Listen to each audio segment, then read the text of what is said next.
Hi guys, Harry here, and welcome to my breakdown of the Doctor Who Legend of the Sea Devil special. Now, spoiler alert if you haven't watched Doctor Who Legend of the Sea Devils, as I'm going to be talking about the plot, as this is a breakdown / review of the special. Also, I'll have videos later in the week of the Doctor Who special coming later in the year, and I'll also have a breakdown / review of the Doctor Who podcast, Doctor Who Redacted. The first episode of that dropped. But this video is the Legend of the Sea Devils trailer breakdown. Not trailer, of Legend of the Sea Devils special, and its breakdown / review. But before we get into it, don't forget to subscribe. Also, leave a like and comment down below. And let's get into the video. So, Legend of the Sea Devils opens in 1807 on a rainy, dark day. And what we see, the first visual I see of note, is a sea devil imprisoned in stone, and he has a human in the one hand. And for that statue, completely fine, because the statue of the sea devil looks massive. However, when Madame Chen frees it, when she's trying to get a bit to track down the Fleur de la Mar treasure, that's going to come up of importance later, is the same size as a normal human. Why does it have a human in its hand? I'm sure that they wouldn't just carve a human there, especially as it seems that all the villagers, especially the old man and the young man, know what it is. Why would they carve a tiny human into the Sea Devil's hand? It looks massive as well. I know how depth perception works, but it doesn't make any sense at all. I don't understand it. However, Madame Chen unfortunately frees the Sea Devil, and then it goes on a kind of rampage. It kills the old man, and then we get the title sequence, and we see the Doctor. And the Doctor and Yaz exit the TARDIS, and first thing she does... Why? Anyway, I don't have Jodie Whittaker's, but first thing she does is just... Why? Just lick a rock, sniff the air, do something different than just scan. It's boring. This boring. Oh, that's a new sound. But it's boring, apart from that sound. It's just do something new. Do something that your predecessors did. Like lick a rock, sniff the air, lick your finger, test the wind speed, whatever. Do something other than... Like, she, Dan, and Yaz skipped a rock to see what was going on, but she had already scanned with the sonic screwdriver. If that wasn't noticed by her, her earring and her skimming the rock, what is the point of the sonic screwdriver even? No point whatsoever of that scene, unfortunately. However, they hear a scream from the village, and everyone is being killed, apart from Madame Chen, who is right where the old man got killed. Why didn't the Sea Devil just kill her as well if it's killing everyone else? Why? Anyway, the Sea Devil comes face to face with the Doctor, Yaz, and Dan, and then, for some reason, the Doctor has a trap ready, which immediately fails, so I don't know what the point of that even was. And let me just say, Sea Devil design, absolutely fantastic. It looks a lot like its classic era, but even better. And all Sea Devils, they just look great.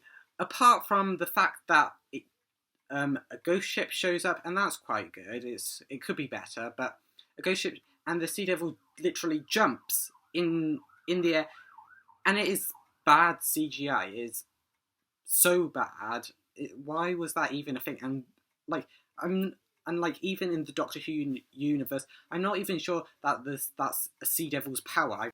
Anyway, then we get a shot of the then we get the Doctor again, a shot of the Doctor, Sonic, I think, again, and the man. Oh, to know that the man has died. Why do we need the Sonic? You're the Doctor. Anyway. And it says that it's a Sea Devil's weapon that killed it. And then the young man accuses Madame Chen of killing killing his father, even though the Doctor literally just said it was a Sea Devil's weapon that killed him. Okay, think a bit, listen. Anyway, sorry for that rant. Then we get a shot of the Sea Devils, and the Sea Devil has a translator around its neck, because whenever it was speaking, the translator lighted up, so I'm 100% sure it's a translator, well, 99.9. Why do we need a translator? Come on, there could have been another scene where the TARDIS was there. They don't need a translator. They have their own sonar language, so they don't need a translator. Come on. There should have really been a better way. Anyway, then the Sea Devil leader says, unleash the Hu Shen creature, which is the big sea creature, and that will come up later. Okay, so the next thing we see is the Dan wandering off with the young man to go after Madame Chen, because Madame Chen had already left the village, saying it wasn't her problem, it wasn't her fault, to find the treasure of La Fleur de la Mar.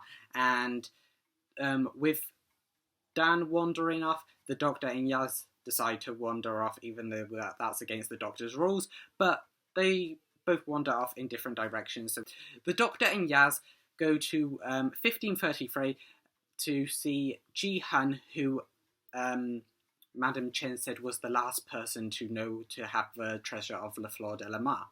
And it looks like he's working with the Sea Devils, as he's threatening his crew to either take themselves overboard, chuck themselves overboard, or throw in his crew overboard himself, including a man called Li Bao, and he'll come up of great importance later.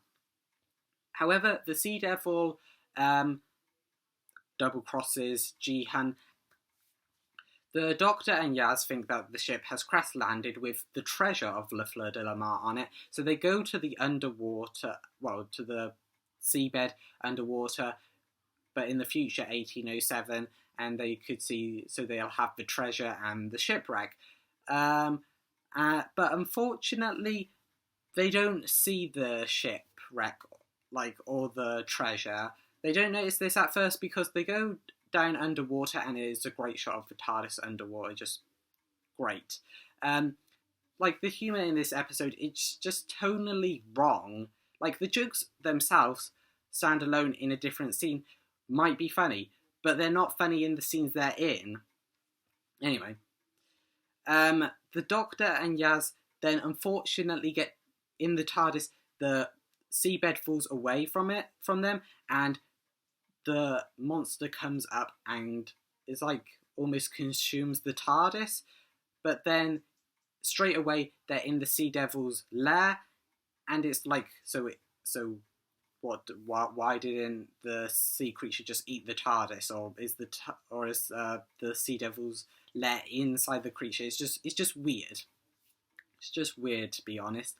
Anyway, Yaz and the Doctor then meet Ji Hun, and it's and the Sea Devil is like, this is what happens to people who oppose me, and it's horrific, really, to see Ji Hun suspended in animation, not being able to move, and it's just tragic, really.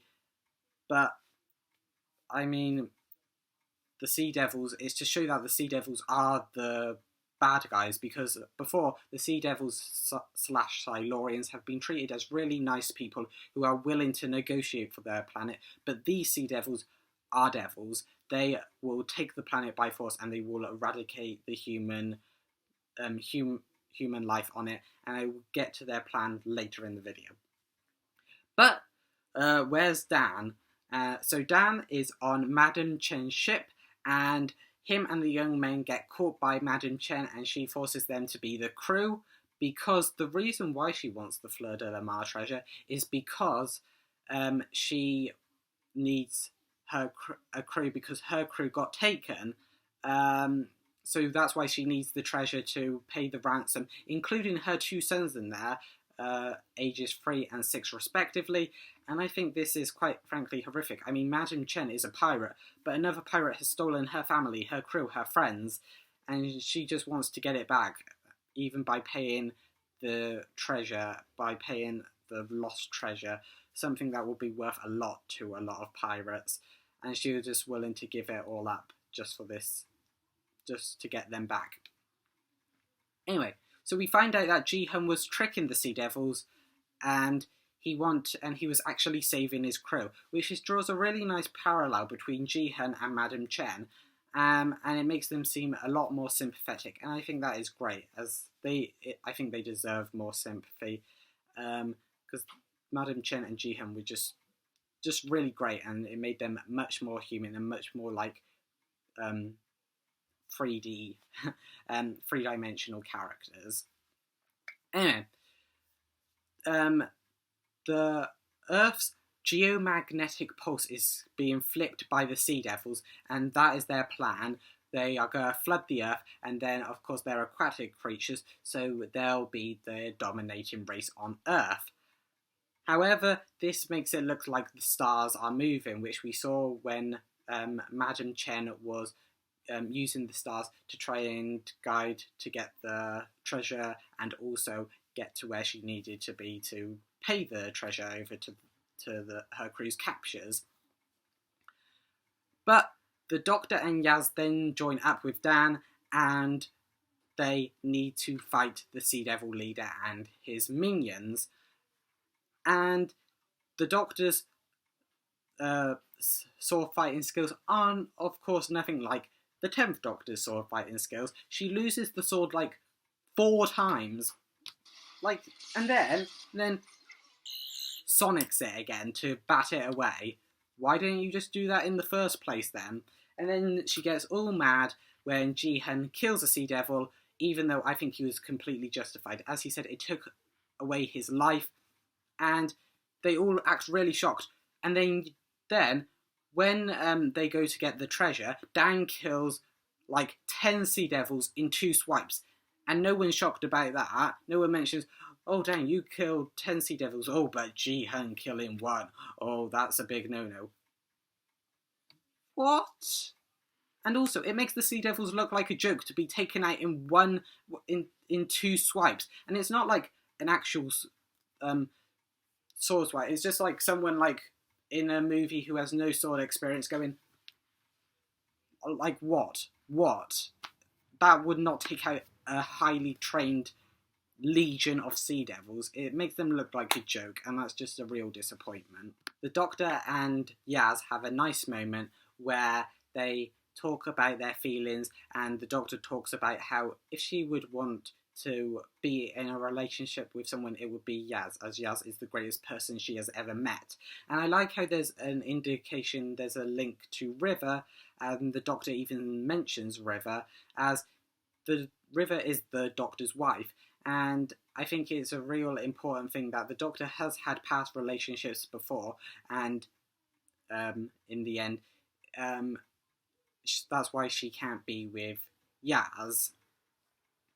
But I do just want to say, back to Ji-hun, when the Doctor is trying to save the day, she accidentally makes it so that she has to connect the bars, and also she has to also she shortens the lifespan of the weapon. Maybe then just use the Sonic to make it work then.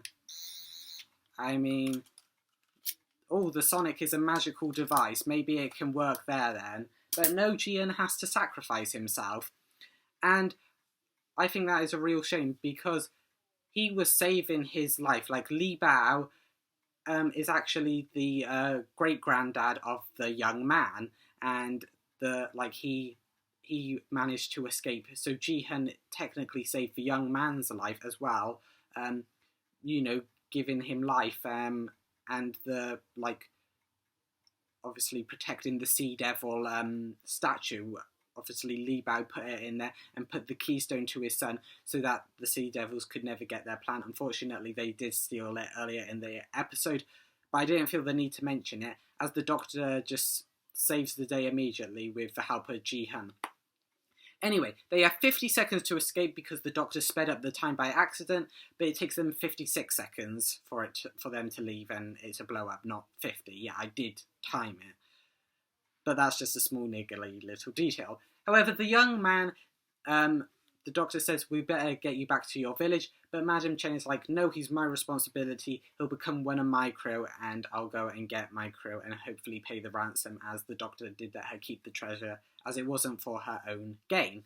And I think this is a great character detail between them, because it goes from the young man hating her, saying she killed my father, which she didn't, to Madam Chen saving him in the fight with the Sea Devils, which I didn't think it was, again, a big deal to mention, as the Doctor's sword skills were just shocking.